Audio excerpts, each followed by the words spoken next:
Going to go to the Agreed. crosstown rivals, The Age now. And speaking of the great Shane Wright, he's on the front page tomorrow with a great story. Resisting net zero target would hit home loans. Australia could be burdened with billions of dollars worth of stranded fossil fuel assets, and homeowners would face higher mortgage interest rates if the nation resisted the global push for net zero emissions by 2050. The Reserve Bank and Treasurer Josh Frydenberg have warned before talks between the Libs and the Nats over a commitment to a deadline. I guess this sort of just rolls on from what we saw on The Age, but I guess it's going to come down to brass tacks, isn't it? And we're going to we need to see the general public are going to need to see some figures of what these policies are going to cost in everyone's hip pocket, right? Absolutely. We are going to need to see that. But I think bringing up what not acting on climate change could also do for our economy is also a conversation that needs to be had. Treasurer Josh Frydenberg brought that up a few months ago, and that was really marked the shift in some of the dialogue from the federal government, who still talked jobs, still talked the economy, but this time it was saying if we don't do enough on climate, that's actually going to cost us. What Shane's done here, which I think is really good, the Treasurer said a few months ago in that speech, it's going to cost, government bonds and a lot of foreign investment for our huge companies and so on. This piece in The Age, I think, also demonstrates how, all right, it's not just government bonds. It's not just huge, enormous multi-billion-dollar companies. These corporations. are home loans.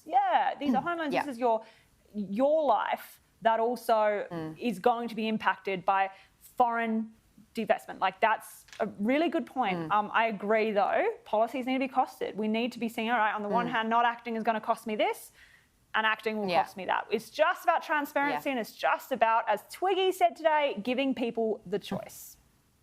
Yeah, it's kind of terrifying when bazillionaires are making more sense than our national leaders at this point in time. I couldn't. That was my thinking. I was just watching him and I was like, wow, this all makes so much sense, and he's answering questions so directly, so many good ideas. Oh my God, is this what politicians should be like? It blew my mind. So it just really, so great. Indeed.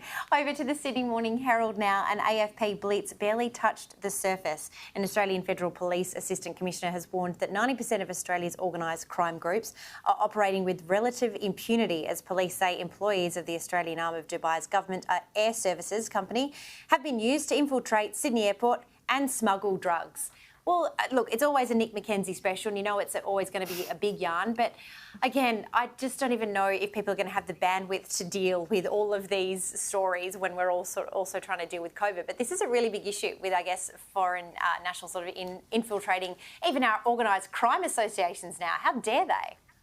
How dare they, right? Yeah, I think, fair enough. I agree regarding, organised crime. That's always sort of been a thing, right? So I think people are like, oh, I've got a pandemic and climate change. I've got a pandemic, They've got too much going on. And it's interesting, though, because the Operation Ironside by the AFP, it was huge. Ellen Winnett broke that story, and it felt like a movie, and it felt like a really big win for law and order and kind of, getting all the bad guys. But as this Nick McKenzie article reveals, it's actually quite a small dent, which is interesting because it took such an international effort. It took so much innovative tech and apps and infiltration, and it didn't totally make a dent, 10% of the total thing.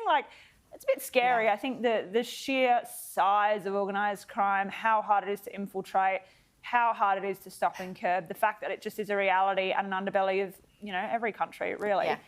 Scary, I think the sad reality like is... you said, The sad reality is, I feel like these stories are fantastic, and I think the kudos must definitely go to journos like Ellen and Nick McKenzie for breaking these cracking yarns. But in reality, the sooner it becomes a podcast with someone like Emily Thomas, I think we'll all pay attention. I know. Just something a bit true crime, right? Give me more. Yeah, explain it to me in bite-sized portions for sure.